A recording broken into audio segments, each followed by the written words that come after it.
Hi ಸ್ನೇಹಿತರೆ, ಎಲ್ಲರಿಗೂ join to learn YouTube ಚಾನಲ್ಗೆ ಸ್ವಾಗತ. ಇವತ್ತಿನ ಒಂದು ಕ್ಲಾಸ್ನಲ್ಲಿ 2021ರ ಸಿವಿಲ್ PSI ಹುದ್ದೆಗಳ ಪರೀಕ್ಷೆಯ ತಯಾರಿಯ ಭಾಗವಾಗಿ ಭಾಷಾಂತರ ಟ್ರಾನ್ಸ್ಲೇಷನ್ಗೆ ಸಂಬಂಧಿಸಿದಂತೆ ಇವತ್ತಿನ ಒಂದು ಸೆಷನ್ನಲ್ಲಿ 21ನೇ ಕ್ಲಾಸನ್ನು ಡಿಸ್ಕಸ್ ಮಾಡೋಣ. ಆಲ್ರೆಡಿ ಈ ಒಂದು ಸಿರೀಸ್ನ 20 ಕ್ಲಾಸಸ್ಸನ್ನು ಅಪ್ಲೋಡ್ ಮಾಡಿದ್ದೇವೆ. ಯಾರಾದರೂ ಫ್ರೆಶ್ ವ್ಯೂವರ್ಸ್ ಇದ್ದು ಇನ್ನೂ ಹಳೆಯ ಕ್ಲಾಸಸ್ಸನ್ನು ವಾಚ್ ಮಾಡಿರಲಿಲ್ಲ ಅಂತಂದರೆ ಕೆಳಗಡೆ ಡಿಸ್ಕ್ರಿಪ್ಷನಲ್ಲಿ ಲಿಂಕನ್ನು ಕೊಟ್ಟಿರ್ತೇವೆ. ಹಾಗೆ ಮೇಲ್ಗಡೆ ಐ ಬಟನಲ್ಲಿ ಕೂಡ ಲಿಂಕ್ ಇರುತ್ತೆ.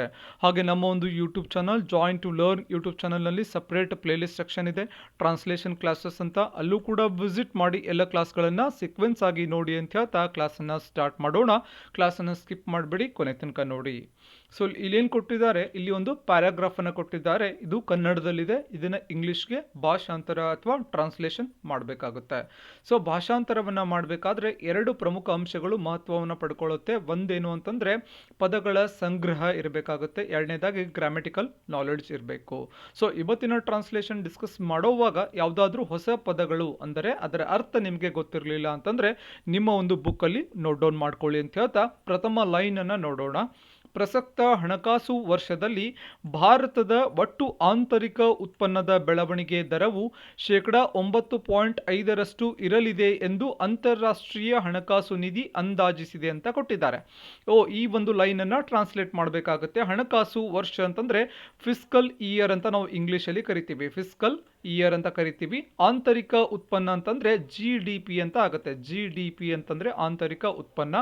ಅಂತಾರಾಷ್ಟ್ರೀಯ ಹಣಕಾಸು ನಿಧಿ ಅಂತಂದರೆ IMF, ಇಂಟರ್ನ್ಯಾಷನಲ್ ಮಾನಿಟರಿ ಫಂಡ್ ಅಂತ ಇಂಗ್ಲೀಷಲ್ಲಿ ಆಗುತ್ತೆ. ಈ ಒಂದು ಲೈನನ್ನು ಟ್ರಾನ್ಸ್ಲೇಟ್ ಮಾಡೋಣ. ದ ಇಂಟರ್ನ್ಯಾಷನಲ್ ಮಾನಿಟರಿ ಫಂಡ್, ಅಂತಾರಾಷ್ಟ್ರೀಯ ಹಣಕಾಸು ನಿಧಿ, ಎಸ್ಟಿಮೇಟ್ಸ್ ದ್ಯಾಟ್, ಅಂದಾಜು, ಎಸ್ಟಿಮೇಟ್ಸ್ ಅಂದರೆ ಅಂದಾಜು, India's gross domestic product growth will be 9.5% in the current fiscal year. Fiscal year ಅಂತಂದರೆ ಹಣಕಾಸು ವರ್ಷ ಅಂತ ಆಗುತ್ತೆ. ಮುಂದಿನ ಲೈನನ್ನು ನೋಡೋಣ. ಕೋವಿಡ್ನ ಎರಡನೇ ಅಲೆ ಅಪ್ಪಳಿಸುವುದಕ್ಕೂ ಮೊದಲು IMF ಭಾರತದ GDP ಈ ವರ್ಷದಲ್ಲಿ 12.5% ಬೆಳವಣಿಗೆ ಸಾಧಿಸಬಹುದು ಎಂದು ಅಂದಾಜು ಮಾಡಿತ್ತು. ಅಂದರೆ ಕೋವಿಡ್ನ ಸೆಕೆಂಡ್ ವೇವ್ ಬರೋಕ್ಕಿಂತ ಮುಂಚೆ IMF ಏನು ಹೇಳಿತ್ತು ಅಂತಂದರೆ ಭಾರತದ ಒಂದು GDP ಈ ವರ್ಷ 12.5% ಬೆಳವಣಿಗೆ ಆಗ್ಬಹುದು ಅಂತ ಹೇಳಿ ಒಂದು ಅಂದಾಜನ್ನು ಮಾಡಿತ್ತು. ಈ ಒಂದು ಲೈನನ್ನು ಟ್ರಾನ್ಸ್ಲೇಟ್ ಮಾಡೋಣ. So before covid second wave, ಕೋವಿಡ್ನ ಎರಡನೇ ಅಲೆ ಬರೋಕ್ಕಿಂತ ಮುಂಚೆ ದ IMF ಪ್ರಿಡಿಕ್ಟ್ ಅಂತಂದರೆ ಅಂದಾಜು ಅಂತ ಆಗುತ್ತೆ, predicted that India's GDP could grow by 12.5% this year ಅಂತ ಹೇಳಿತ್ತು. ಮುಂದಿನ ಲೈನನ್ನು ನೋಡೋಣ. 2022-23ರಲ್ಲಿ ದೇಶದ GDP ದರವು 8.5% ಇರಬಹುದು ಎಂದು IMF ಅಂದಾಜಿಸಿದೆ. ಸೊ ಈ ಒಂದು ಲೈನ್ ಟ್ರಾನ್ಸ್ಲೇಟ್ ಮಾಡಿ. IMF ಎಸ್ಟಿಮೇಟ್ ಅಂತಂದರೆ ಅಂದಾಜನ್ನು ಮಾಡೋದು, estimated that country's GDP rate to be 8.5% by 2022-2023. 2022 ಹಾಗೂ 23ರಷ್ಟರಲ್ಲಿ ಭಾರತದ GDP 8.5% ಇರಬಹುದು ಅಂತ ಹೇಳಿ ಒಂದು ಅಂದಾಜನ್ನು ಮಾಡಿದೆ. ಮುಂದಿನ ಲೈನನ್ನು ನೋಡೋಣ. ಮಾರ್ಚ್ನಿಂದ ಮೇ ತಿಂಗಳವರೆಗೆ ಇದ್ದ ಎರಡನೇ ಅಲೆಯ ತೀವ್ರತೆಯ ಕಾರಣದಿಂದಾಗಿ ಭಾರತದ GDP ಬೆಳವಣಿಗೆಯ ಅಂದಾಜನ್ನು ಇಳಿಕೆ ಮಾಡಲಾಗಿದೆ ಎಂದು ಸಂಸ್ಥೆಯ ವಿಶ್ವ ಆರ್ಥಿಕ ಮುನ್ನೋಟ ವರದಿಯಲ್ಲಿ ಹೇಳಿದೆ. ಸೊ ಮಾರ್ಚ್ನಿಂದ ಮೇ ತಿಂಗಳವರೆಗೆ ಇದ್ದಂತಹ ಎರಡನೇ ಅಲೆ, ಸೆಕೆಂಡ್ ವೇವ್, ಕೋವಿಡ್ನ ಸೆಕೆಂಡ್ ವೇವ್ ತೀವ್ರತೆ ಅಂದರೆ ಇಂಟೆನ್ಸಿಫಿಕೇಶನ್ ಅಥವಾ ಇಂಟೆನ್ಸಿಟಿ ಅಂತ ಕೂಡ ಆಗುತ್ತೆ. ಇಂಟೆನ್ಸಿಟಿ ಕಾರಣದಿಂದಾಗಿ, ರೀಸನ್ ಕಾರಣ ಅಂತಂದರೆ ರೀಸನ್, ಭಾರತದ GDPಯ ಬೆಳವಣಿಗೆಯ ಅಂದಾಜನ್ನು ಇಳಿಕೆ ಮಾಡಲಾಗಿದೆ. ಅಂದರೆ ಡಿಕ್ರೀಸ್ ಮಾಡಿದ್ದಾರೆ. ಕೋವಿಡ್ನ ಸೆಕೆಂಡ್ ವೇವ್ ಇದ್ದಿದ್ದರಿಂದ ಅದರ ಇಂಟೆನ್ಸಿಟಿ ಜಾಸ್ತಿ ಇದ್ದಿದ್ದರಿಂದ ಅದನ್ನು ಇಳಿಕೆ ಮಾಡಿದ್ದಾರೆ ಅಂತ ಹೇಳಿ ಸಂಸ್ಥೆ ಅಂತಂದರೆ ಆರ್ಗನೈಜೇಷನ್ ಅಂತ ಆಗುತ್ತೆ ಇಂಗ್ಲೀಷಲ್ಲಿ, ಆರ್ಗನೈಜೇಷನ್, ವಿಶ್ವ ಆರ್ಥಿಕ ಮುನ್ನೋಟ ವರದಿಯಲ್ಲಿ ಹೇಳಲಾಗಿದೆ. ಸೊ ಈ ಒಂದು ಲೈನನ್ನು ಟ್ರಾನ್ಸ್ಲೇಟ್ ಮಾಡೋಣ. It stated in the organisations world economic forecast report, ವಿಶ್ವ ಆರ್ಥಿಕ ಮುನ್ನೋಟ ವರದಿ, ವರ್ಲ್ಡ್ ಎಕನಾಮಿಕ್ ಫೋರ್ಕಾಸ್ಟ್ ರಿಪೋರ್ಟ್ ಅಂದರೆ ವರದಿ, report that due to intensification ತೀವ್ರತೆ ಹೆಚ್ಚಿದ್ರಿಂದ ತೀವ್ರತೆ, intensification of the second wave, ಕೋವಿಡ್ನ second wave from March to May, India's GDP growth rate has been reduced ಅಂತ. It stated in the organization's World Economic Forecast report that due to intensification of the second wave from March to May, India's GDP growth rate has been reduced ಅಂದರೆ ಕಡಿಮೆ ಮಾಡಿದ್ರು ಅಂತ ಆಗುತ್ತೆ. So ಇಷ್ಟು translation ಆಗುತ್ತೆ. ಇವಾಗ important ಪದಗಳನ್ನು ನೋಡೋಣ, ಅದರ ಅರ್ಥಗಳನ್ನು ನೋಡೋಣ. ಹಣಕಾಸು ವರ್ಷ ಅಂತಂದರೆ ಬರ್ಕೊಳ್ಳಿಬೇಕಾದ್ರೆ ಫಿಸ್ಕಲ್ ಇಯರ್ ಅಂತ ಇಂಗ್ಲೀಷಲ್ಲಿ ಕರಿತೀವಿ.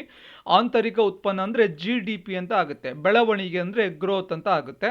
ಅಂತಾರಾಷ್ಟ್ರೀಯ ಹಣಕಾಸು ನಿಧಿ ಅಂತಂದರೆ IMF ಇಂಟರ್ನ್ಯಾಷನಲ್ ಮಾನಿಟರಿ ಫಂಡ್ ಅಂತ ಆಗುತ್ತೆ. ಅಂದಾಜು ಅಂತಂದರೆ ಎಸ್ಟಿಮೇಟ್ ಅಂತ ಆಗುತ್ತೆ.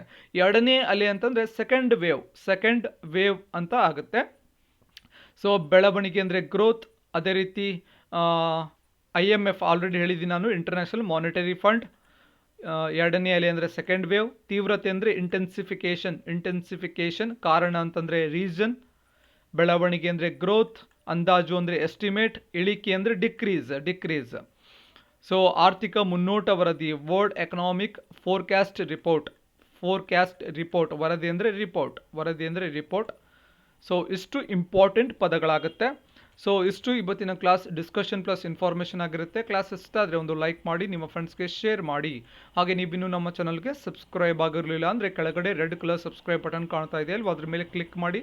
ಅದ್ರ ಮುಂದ್ಗಡೆ ಒಂದು ಗಂಟೆಯ ಚಿತ್ರ ಇದೆ, ಬೆಲ್ ಐಕಾನ್ ಇದೆ, ಅದ್ರ ಮೇಲೆ ಕ್ಲಿಕ್ ಮಾಡಿ. ಆಮೇಲೆ ಆಲ್ ನೋಟಿಫಿಕೇಶನ್ ಅಂತ ಬರುತ್ತೆ, ಅದ್ರ ಮೇಲೆ ಕ್ಲಿಕ್ ಮಾಡಿ. ಹೀಗೆ ಮಾಡಿದ್ರೆ ಮಾತ್ರ ನಾವು ಪ್ರತಿದಿನ ಅಪ್ಲೋಡ್ ಮಾಡುವಂತಹ ವಿಡಿಯೋಸ್ಗಳು ನಿಮ್ಮ ಮೊಬೈಲ್ಗೆ ಬರುತ್ತೆ, ಗೊತ್ತಾಗುತ್ತೆ ಅಪ್ಲೋಡ್ ಮಾಡಿದ ತಕ್ಷಣ ನೋಡಬೇಕು ಅಂತ. ಹಾಗೆ ಜಾಯಿನ್ ಟು ಲರ್ನ್ ಯೂಟ್ಯೂಬ್ನಲ್ಲಿ ಸಿವಿಲ್ PSIಗೆ, PCಗೆ ಮತ್ತು SDAಗೆ ಟೆಸ್ಟ್ ಸಿರೀಸ್ ನಡೀತಾ ಇದೆ. ಇನ್ನು ಯಾರಾದರೂ ವಾಚ್ ಮಾಡ್ತಾ ಇಲ್ಲ ಅಂದರೆ ವಾಚ್ ಮಾಡ್ಬೋದು. ಆಲ್ರೆಡಿ 53 ಟೆಸ್ಟ್ಗಳನ್ನು ಅಪ್ಲೋಡ್ ಮಾಡಿದ್ದೇವೆ. ವೆಬ್ಸೈಟ್ ಕ್ವಶನ್ಸ್ಗಳನ್ನು, KPSC ಮತ್ತು PSI PCಯ ಓಲ್ಡ್ ಕ್ವಶನ್ ಪೇಪರ್ಸ್ಗಳನ್ನು ಮತ್ತು ರೆಫರೆನ್ಸ್ ಬುಕ್ಸ್ ಕ್ವಶನ್ಸ್ಗಳನ್ನು ಇನ್ಕ್ಲೂಡ್ ಮಾಡಿರ್ತೇವೆ. ಹಾಗೆ ಜಾಯಿನ್ ಟು ಲರ್ನ್ ಯೂಟ್ಯೂಬಿಂದ 850 ರೂಪೀಸ್ಗೆ PSI ಕೋರ್ಸನ್ನು, 650 ರೂಪೀಸ್ಗೆ SDA ಕೋರ್ಸನ್ನು, 450 ರೂಪೀಸ್ಗೆ PC ಕೋರ್ಸನ್ನು ಲಾಂಚ್ ಮಾಡಿರ್ತೇವೆ. ಕೋರ್ಸ್ ಡೀಟೇಲ್ಸ್ ಏನು ಅಂದರೆ ವೈಯಕ್ತಿಕ ಮಾರ್ಗದರ್ಶನ, PDF notes, history, geography, constitution, science, current affairs available ಇರುತ್ತೆ. ಪರೀಕ್ಷೆಗಳ PDF ಅವೈಲೇಬಲ್ ಇರುತ್ತೆ, essay ಅವೈಲೇಬಲ್ ಇರುತ್ತೆ, ಟ್ರಾನ್ಸ್ಲೇಷನ್ ಅವೈಲೇಬಲ್ ಇರುತ್ತೆ. ಹೆಚ್ಚಿನ ಮಾಹಿತಿಗಾಗಿ ಈ ಒಂದು ನಂಬರ್ಗೆ ಕಾಂಟ್ಯಾಕ್ಟ್ ಮಾಡಬಹುದು. ರಿಜಿಸ್ಟರ್ ಆಗುವ ವಿಧಾನ ಏನು ಅಂದರೆ 850 or 450 or 650 PhonePe or Google Pay ಮಾಡಿ. ಸ್ಕ್ರೀನ್ಶಾಟ್ ನಿಮ್ಮ ಹೆಸರು, civil PSI 2021 or PC 2021 or SDA 2021 ಅಂತೇಳಿ ಒಂದು ವಾಟ್ಸಪ್ ಮೆಸೇಜ್ ಮಾಡುವುದರ ಮುಖಾಂತರ ಜಾಯ್ನ್ ಆಗ್ಬೋದು. ಇವನ್ ಕಾಲ್ ಕೂಡ ಮಾಡಿ ಎನ್ಕ್ವೈರಿ ಕೂಡ ಮಾಡ್ಬೋದು. ಹಾಗೆ ಕೆಳಗಡೆ ಡಿಸ್ಕ್ರಿಪ್ಷನಲ್ಲಿ join to learn Telegram link ಅನ್ನು ಕೊಟ್ಟಿರ್ತೀನಿ, ಅಲ್ಲೂ ಕೂಡ ಜಾಯ್ನ್ ಆಗಿ ಫಾಲೋ ಮಾಡಿ ಅಂತ ಹೇಳ್ತಾ ಮತ್ತೆ ಮುಂದಿನ ಸೆಷನ್ ಅಲ್ಲಿ ಮತ್ತೊಂದು ವಿಷಯದ ಕುರಿತು ಮಾತನಾಡೋಣ. ಧನ್ಯವಾದಗಳು.